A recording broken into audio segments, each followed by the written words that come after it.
بسم اللہ الرحمن الرحیم۔ السلام علیکم دوستو، دنیا بھر کی بریکنگ اور سلیکٹڈ نیوز میں آج آپ سنیں گے، لیکن اس سے پہلے اگر ہو سکے تو لائک اور سبسکرائب کا بٹن ضرور دبا لیں۔ شکریہ۔ افغان طالبان نے ایران کے ساتھ اہم سرحدی گزرگاہ سمیت افغانستان کے 85% علاقے کا کنٹرول سنبھالنے کا دعویٰ کیا ہے۔ جمعے کے روز طالبان کی جانب سے ایرانی سرحد کے ساتھ سرحدی قصبے اسلام قلعہ پر قبضے کا دعویٰ امریکی صدر جو بائیڈن کے امریکی اہلکاروں کے انخلاء کے متعلق ایک دو ٹوک بیان کے چند گھنٹوں بعد سامنے آیا ہے۔ طالبان کا کہنا تھا کہ انہوں نے افغانستان کے 398 اضلاع میں سے 250 اضلاع پر قبضہ کر لیا ہے، لیکن اس دعوے کی آزاد ذرائع سے تصدیق نہیں ہو سکی۔ اس سے پہلے امریکی صدر جو بائیڈن نے کہا تھا کہ افغانستان میں فوجی مشن اگست کے آخر تک ختم ہو جائے گا، لیکن انہوں نے یہ بھی تسلیم کیا کہ کابل انتظامیہ کے لیے پورے ملک کا کنٹرول سنبھالنا بہت ہی مشکل ہوگا۔ امریکی صدر جو بائیڈن نے کہا کہ اسٹیٹس کو بہتر آپشن نہیں ہے، میں امریکیوں کی ایک اور نسل کو افغانستان کی لڑائی میں نہیں دھکیلوں گا۔ صدر جو بائیڈن نے کہا کہ افغانستان کے مستقبل کا فیصلہ صرف وہاں کے لوگ ہی کر سکتے ہیں۔ جب جو بائیڈن سے پوچھا گیا کہ کیا اب افغانستان میں طالبان کا قبضہ یقینی ہے، تو انہوں نے کہا کہ نہیں، ایسا نہیں ہوگا، لیکن انہوں نے یہ بھی تسلیم کیا کہ وہاں ایک متفقہ حکومت کے قیام کے امکانات کافی کم ہیں۔ دوسری جانب افغان صدر اشرف غنی نے مشکلات کو تسلیم کرتے ہوئے کہا کہ ہم صورتحال کو سنبھال لیں گے۔ انہوں نے کہا کہ ہم تاریخ کے پیچیدہ ترین مرحلے سے گزر رہے ہیں،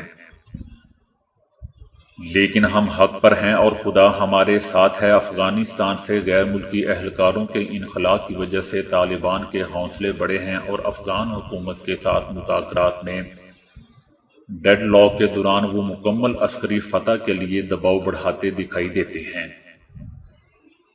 دوستو، یاد رہے کہ اسی ہفتے 1000 سے زائد افغان فوجی طالبان سے جھڑپ کے بعد فرار ہو کر تاجکستان اور ایران میں گھس گئے تھے۔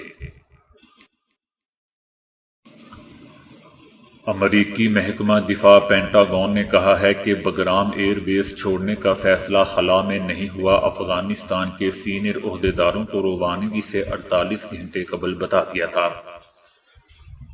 انہوں نے کہا کہ ہم نے بتا دیا تھا کہ امریکی اہلکار بگرام فوجی ہوائی اڈے سے جا رہی ہے، لیکن حتمی وقت سیکیورٹی وجوہات کے باعث خفیہ رکھا گیا۔ ایسا نہیں ہے کہ ہم افغان شراکت داروں پر بھروسہ کرتے ہیں یا نہیں، ہمارے بگرام ایئر بیس سے واپسی کا وقت خفیہ رکھنے کی وجہ طالبان تھے، اور یہ وقت بتانا بے وقوفی ہوتا۔ ہم نے بگرام ایئر بیس چھوڑنے کا فیصلہ خلا میں نہیں کیا۔ افغانستان سے امریکی اہلکاروں کی واپسی کا عمل 90% مکمل ہو چکا ہے۔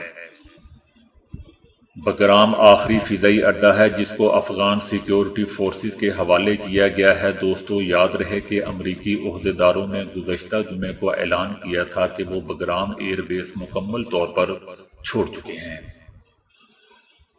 جبکہ دوسری طرف افغان عسکری حکام کا کہنا تھا کہ امریکی فوج نے مطلع کیے بغیر رات کی تاریکی میں خاموشی سے بگرام ایئر بیس چھوڑا۔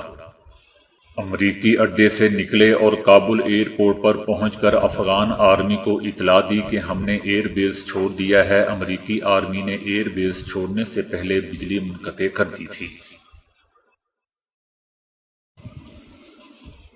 عدالت نے FIA کی ٹیم کو شہباز شریف اور حمزہ شہباز کو ہراساں کرنے سے روک دیا ہے۔ سیشن عدالت میں شوگر بزنس کے ذریعے منی لانڈرنگ کرنے کے کیس میں عبوری ضمانت پر توسیع کی درخواست کی سماعت ہوئی۔ شہباز شریف نے FIA کی تفتیشی ٹیم پر ہراساں کرنے کا الزام عائد کرتے ہوئے کہا کہ میں نے شوگر ملز میں اپنی فیملی کے اربوں روپے کا نقصان کیا۔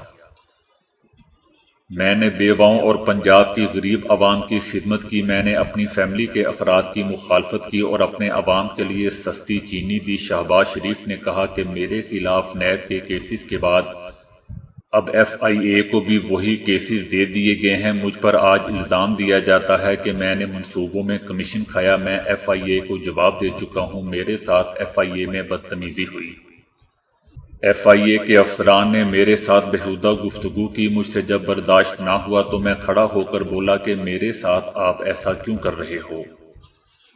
FIA کے افسران اونچی اونچی آواز میں ہنس ہنس کر میرا مذاق اڑاتے رہے. عدالت نے FIA کی ٹیم کو شہباز شریف اور حمزہ شہباز کو ہراساں کرنے سے روک دیا.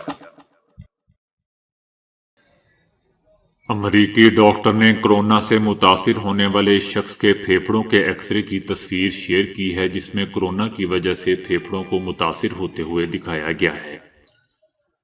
ٹیکساس ٹیک یونیورسٹی کی اسسٹنٹ پروفیسر نے کورونا سے متاثر 3 پھیپھڑے دکھائے ہیں جن میں سے ایک صحت مند، دوسرا تمباکو پینے والے اور تیسرا کورونا سے متاثر ہونے والے شخص کا ہے. کورونا سے متاثر ہونے والے شخص کے پھیپھڑے تمباکو پینے والے شخص کے پھیپھڑے سے زیادہ متاثر نظر آ رہے ہیں. اسسٹنٹ پروفیسر کے مطابق کورونا ہمارے پھیپھڑوں کو تباہ کر دیتا ہے، پھر اس میں خون جمتا ہے اور پھر سانس لینے میں دشواری ہوتی ہے. ڈاکٹرز نے اس ایکس رے کو خطرناک قرار دیتے ہوئے شہریوں سے اپیل کی ہے کہ وہ کورونا کو سنجیدگی سے لیں اور احتیاطی تدابیر پر عمل کریں، جبکہ جو متاثر ہو چکے ہیں وہ اپنے مدافعتی نظام کو مضبوط بنائیں تاکہ نظام تنفس دوبارہ بحال ہو سکے. نگلیریا ایک ایسے جرثومے کو کہا جاتا ہے جو ناک کے ذریعے انسانی دماغ میں داخل ہو کر انسان کی جان لے لیتا ہے، اور یہ جرثومہ ناک میں پانی کے ذریعے داخل ہوتا ہے. ماہرین کا کہنا ہے کہ اگر پانی میں کلورین کی مقدار کو پورا کر دیا جائے نگلیریا سے بچاؤ ممکن ہے، اور اس کے علاوہ پانی کو 100 ڈگری پر ابال کر بھی اس جرثومے کا خاتمہ کیا جا سکتا ہے. اس خطرناک جرثومے کی پرورش صاف پانی میں ہوتی ہے، جبکہ یہ کھارے پانی میں زندہ نہیں رہ پاتا. یہ جرثومہ ناک میں داخل ہو کر انسان کے دماغ تک جا پہنچتا ہے اور دماغ کو کھانے کی صلاحیت رکھتا ہے، جو کہ انسان کی موت کا سبب بن جاتا ہے. دوستو، یاد رہے کہ یہ جرثومہ منہ کے ذریعے دماغ تک پہنچنے کی صلاحیت نہیں رکھتا. ماہرین کا کہنا ہے کہ پانی میں کلورین کی مقدار 0.5 ہو تو نگلیریا سے بچاؤ ممکن ہے. اس کے علاوہ لوگوں کو چاہیے کہ وہ اپنے گھر کے ٹینک سال میں 2 مرتبہ ضرور صاف کریں. اس کے علاوہ سوئمنگ پول میں تیراکی کرتے ہوئے پانی کو ناک سے نیچے رکھا جائے. روس کے صدر پیوٹن دنیا کے طاقتور ترین رہنماؤں میں سے ایک ہیں اور ان کو عالمی وبا کورونا سے بچانے کے لیے حکومت غیر معمولی اقدامات کر رہی ہے جس پر لاکھوں ڈالرز خرچ کیے جا رہے ہیں. گزشتہ سال سے اب تک سینکڑوں افراد کو صرف اس لیے قرنطینہ میں رہنا پڑا کیونکہ انہیں پیوٹن سے قریبی رابطے میں آنا تھا. کئی لوگوں کو اس لیے بھی خود ساختہ تنہائی اختیار کرنی پڑی جب انہیں صدر کے براہ راست سامنے نہیں آنا تھا، مگر ان لوگوں سے مل چکے تھے جن کی صدر پیوٹن سے مستقبل قریب میں ملاقات ہونا طے تھی.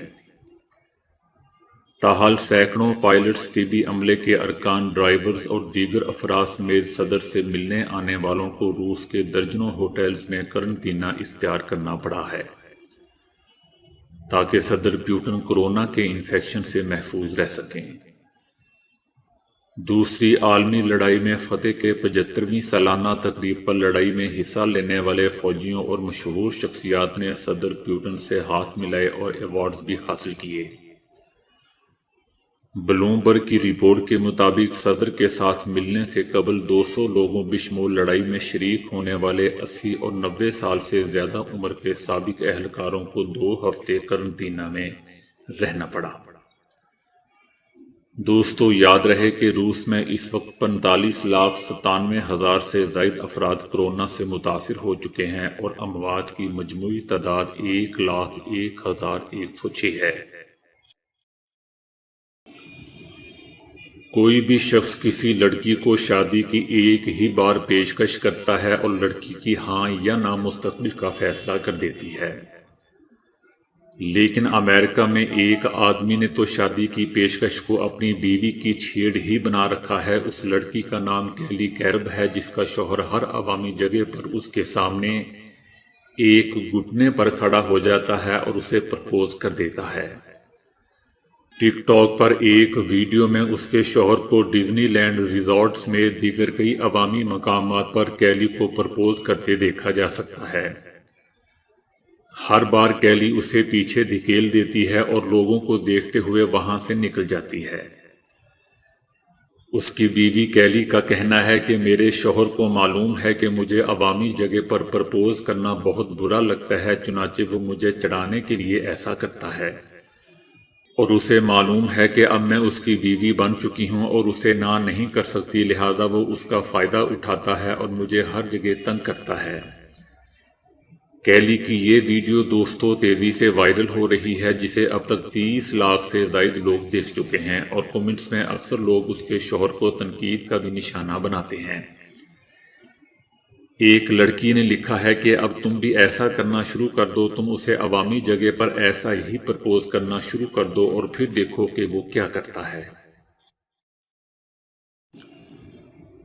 بچوں کی پرورش اور ایک مضبوط گھرانے کی دیکھ بھال کے لیے والدین کا ہونا بہت ضروری ہے، اور دونوں میں سے اگر کوئی ایک بھی نہ رہے تو نہ صرف بچوں کا مستقبل پریشانیوں کا شکار ہوتا ہے بلکہ بچے بھی رل جاتے ہیں۔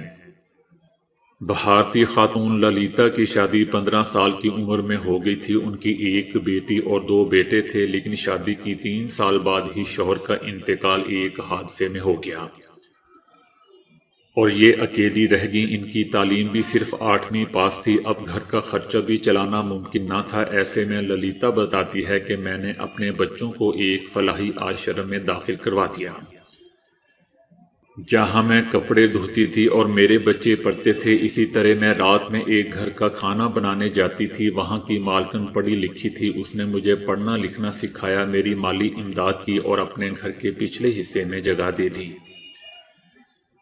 میرے بچوں کی کفالت بھی کی۔ یوں میں نے پڑھائی لکھائی سیکھی اور بالآخر میں ایک دن انجینئر بن گئی۔ للیتا ایک اخباری انٹرویو میں بتاتی ہے کہ مجھے ہر کوئی تانے مارتا تھا کہ شوہر کو کھا گئی، سہاگ کو کھا کر سکون نہیں آیا۔ شوہر کے انتقال کے بعد گھر والوں نے مجھ کو بچوں سمیت گھر سے نکال دیا تھا اور والدین پہلے ہی فوت ہو چکے تھے، جس کے بعد اکیلے تنہا مجھے مشکلات کا سامنا کرنا پڑا۔ اب جب کہ میں نے ہر کام بہت محنت سے کیا اور اب خود ایک انجینئر بن کر خواتین کے لیے فلاحی ادارہ بھی چلا رہی ہوں۔ تو دوستو، آج کے لیے اتنا ہی۔ ویڈیو کو لائک اور شیئر کرنے کا بہت بہت شکریہ۔